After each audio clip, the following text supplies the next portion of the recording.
Hi everyone, thank you for joining me. Arlie Ingalls here, and today's video is the second in the recipe series, or the cookbook series.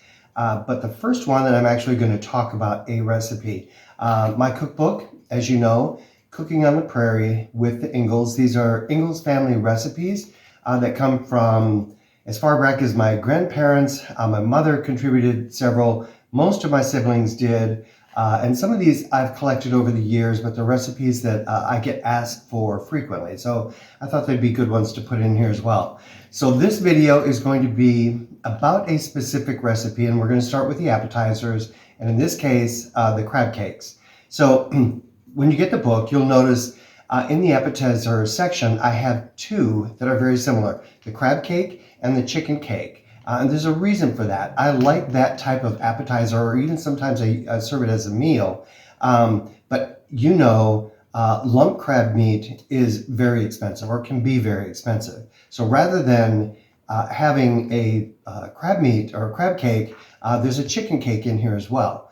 So very much they're prepared the same. The ingredients are a little bit different because, you know, crab and chicken, they're different meats, so they're flavored differently. So that's why I put them both in there. I do the chicken cakes often, and especially if I have leftover chicken. It's a great way to serve it. So anyway, back to the crab cakes. So when you read the recipe, there's a couple of things about it. Now, you'll hear in other videos that I typically like a heavy chop on my vegetables. I don't like my vegetables chopped up too small. If I'm going to get a bite of food with an onion in it, I want to know that there's an onion in there, not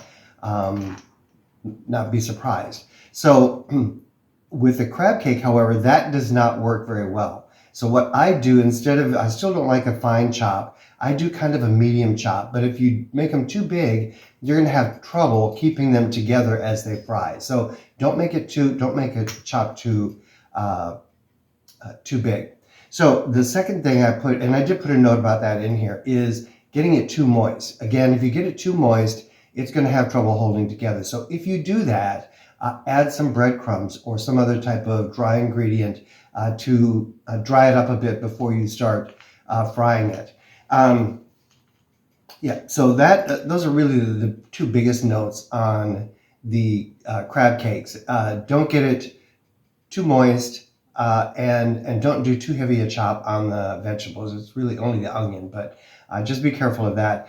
One thing I do mention in here, fold in the lump crab meat. If you try to stir it, you're going to break up those lumps of crab, and you don't really want to do that. Crab can be a very delicate flavor, so you want it to be concentrated and not break up too much in the crab cake itself.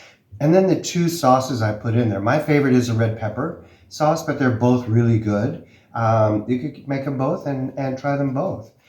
This recipe does make 8 crab cakes. So if you have a small dinner gathering, it's perfect.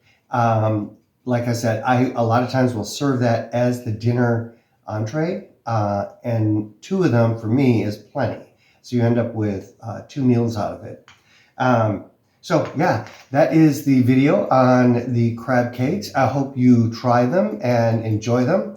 Let me know what your thoughts are. Again, my book, Cooking on the Prairie with the Ingalls, you can find it on Amazon. I'm sure you're seeing the link down here for it. This link will also be in the comments on this video, as well as links to my other 2 books. So yeah, this is the 3rd book that I'm writing. First 2 books are nonfiction, continuing the story of the Ingalls family experience in America. My 3rd book, kind of taking a sidestep, giving you a glimpse into what our family dinners and meals look like. So hope you enjoy it. Let me hear from you.